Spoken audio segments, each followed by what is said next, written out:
E agora é hora dele, Fabrício Cunha, com as notícias do esporte aqui no seu Bom Dia Bahia, no campo do 4.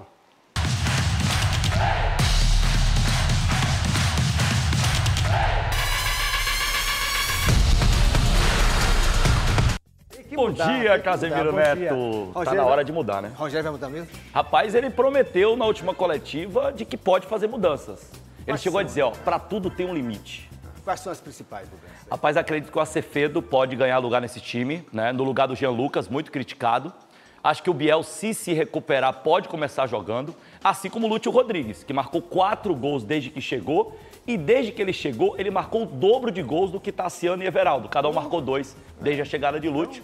O Lúcio já marcou 4 gols. É só contar, né? Tá pronto. Acho que esses 3 ganham muita força para serem titulares. O Rogério, após a última partida do Bahia, onde o Tricolor acabou atuando muito mal diante da partida contra a equipe do Vasco, o Rogério Ceni prometeu mudanças no time do Bahia. E a gente confere na matéria de Rodolfo Rage. E eu acho que para tudo tem um limite. Chega um limite que você dá o crédito e tudo. Eu acho que nós temos agora alguns dias para treinar e aí nós temos que olhar alternativas para o próximo jogo. Por essa entrevista coletiva de Rogério Ceni após derrota para o Vasco por 3-2, a insistência do treinador com os 11 que vem jogando, mas não agradando há muito tempo, ao que parece está com os dias contados. O volante Jean Lucas, após fazer um grande primeiro turno, caiu bastante de rendimento nos últimos jogos e é um dos que deve perder espaço no time titular. Assim como o centroavante Everaldo, que vem jogando aberto pela direita e não marca um gol há mais de um mês. Destaques nas últimas 2 partidas saindo do banco de reservas, os atacantes Luciano Rodrigues e Ademir devem começar jogando diante do São Paulo na próxima terça-feira, na Arena Fonte Nova.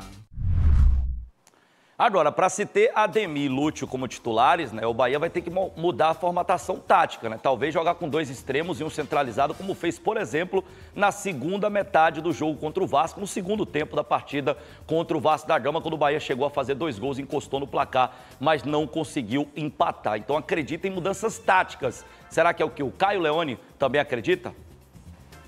Nos últimos 10 jogos, o Bahia tem 26,7% de aproveitamento. Aproveitamento de time rebaixado. Só que o que fica mais incrível nesse contexto é que o treinador Rogério Ceni, na coletiva pós-jogo contra o Vasco da Gama, entendeu que deveria mudar. Agora, 32ª rodada, faltando 7 jogos para o campeonato terminar, Rogério Ceni perdeu o entendimento de que o meio de campo não consegue ser mais o mesmo. Jean Lucas tem 9 gols e 5 assistências na temporada.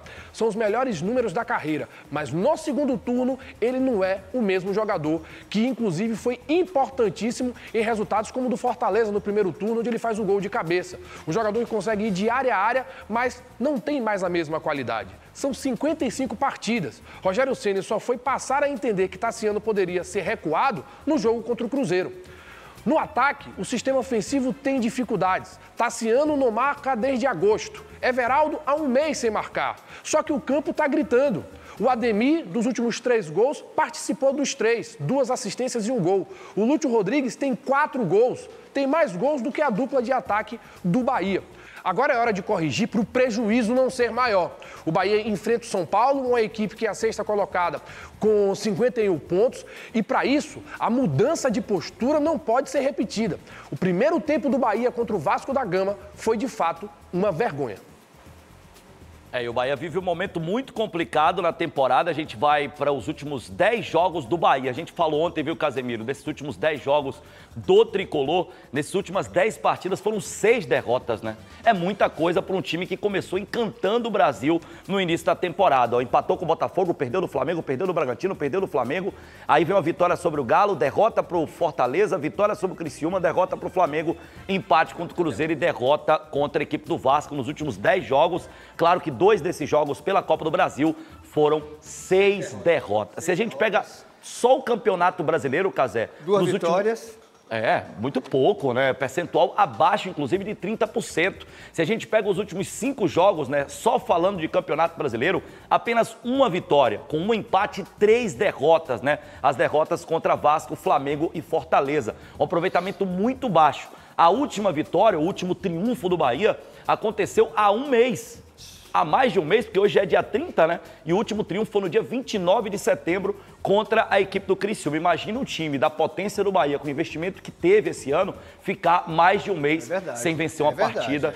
É muita coisa. O torcedor está bastante chateado. Hoje tem um jogo importante, a gente vai para a tela aqui para esse jogo também, que envolve um time que disputa ali o Campeonato do Bahia, o Internacional, está 6 pontos à frente do Tricolor de Aço, encara o Flamengo hoje às 7 horas. Esse jogo é um jogo atrasado, né? Um jogo que já deveria ter acontecido, foi adiado e vai acontecer justamente na data de hoje, o Inter e Flamengo, enfim, igualando os seus jogos aos demais times do campeonato. A classificação na tela também, Cazé, para que o nosso telespectador fique ligado aqui na tabela do Campeonato Brasileiro. A gente tem aqui o Internacional, né, que a gente acabou de citar, vai encarar o Flamengo, tem 52 pontos. Eu acho que talvez seja mais legal a gente torcer por um empate ou por uma vitória do Flamengo. Bem próximos os dois, né? Para que o Inter não se distancie tanto do Bahia, que tem 46. O Bahia que enfrenta no próximo dia 5 a equipe do São Paulo, jogão de bola que acontece aqui na Arena Fonte Nova. O Bahia vencendo, chega a 49 e dá uma encostada nessa turma do G6. É o grande objetivo do Bahia na temporada, chegar à Taça Libertadores do ano que vem. E olha a situação do Vitória, hein? 14º colocado, 35 pontos. É a melhor posição do Vitória desde que começou o Campeonato Brasileiro. Melhor posição do Vitória, subiu. O Vitória ficou muito aqui, né, muito tempo aquele vermelho, último, antepenúltimo, 17º e agora tem um refresco maior. É o 14º colocado no campeonato. Tem a 6ª melhor campanha do retorno e Rodolfo Rage falou mais sobre esse momento positivo do Vitória. A fase do rubro-negro é tão boa que ainda restando 7 partidas para o final da competição, o time baiano já superou o desempenho de toda a primeira metade, quando fez 15 pontos em 19 partidas. Depois de passar 21 das 31 rodadas na zona de rebaixamento, o Leão rugiu, deu a volta por cima e já é o 14º colocado, a apenas 2 pontos do Criciúma, 12º colocado, posição que leva à Copa Sul-Americana. Apesar da proximidade da zona da competição continental, o técnico Thiago Carpini mantém os pés no chão. A gente nem fala em Sul-Americana porque a Sul-Americana ainda é um sonho muito distante. Distante porque nós temos 7 jogos, então são 21 pontos em disputa e muita coisa vai acontecer nessas 7 rodadas. Não dá pra gente falar de Sul-Americana, mesmo porque os 35 pontos não nos garante a permanência. Então, uma coisa de cada vez. Muita prudência do técnico Thiago Carpini, está com a razão. Um tempo atrás ninguém acreditava nem que o Vitória pudesse escapar do rebaixamento, como é que se fala agora em Copa Sul-Americana. É claro que a distância para essa zona de classificação é de apenas 2 pontos, mas o Carpini está certo, pés no chão, jogo a jogo para que o Vitória alcance os seus objetivos dentro do Campeonato Brasileiro. Caio Leone falou desse bom momento do Vitória na reta final do Brasileirão. O Vitória tem campanha de G6 no retorno do Campeonato Brasileiro da Série A. Dos últimos 6 jogos, venceu 4, perdeu 1 e empatou 1 partida. O Vitória vive uma ascensão no Campeonato Brasileiro da Série A, o melhor momento do rubro-negro. Só que, para entender esse momento, é importante olhar para a segunda janela de transferências, onde o Vitória conseguiu trazer o Felipe Machado, o Neres, o Ricardo Hiller, o Carlos Eduardo. E isso fez com que a equipe pudesse ter uma maior qualidade para desenvolver o seu jogo. Quando perguntado sobre o maior erro na temporada, o presidente Fábio Mota respondeu o seguinte, que demorou demais por manter jogadores que disputaram o Campeonato Brasileiro da Série B e não conseguiam dar resultado no Campeonato Brasileiro da Série A.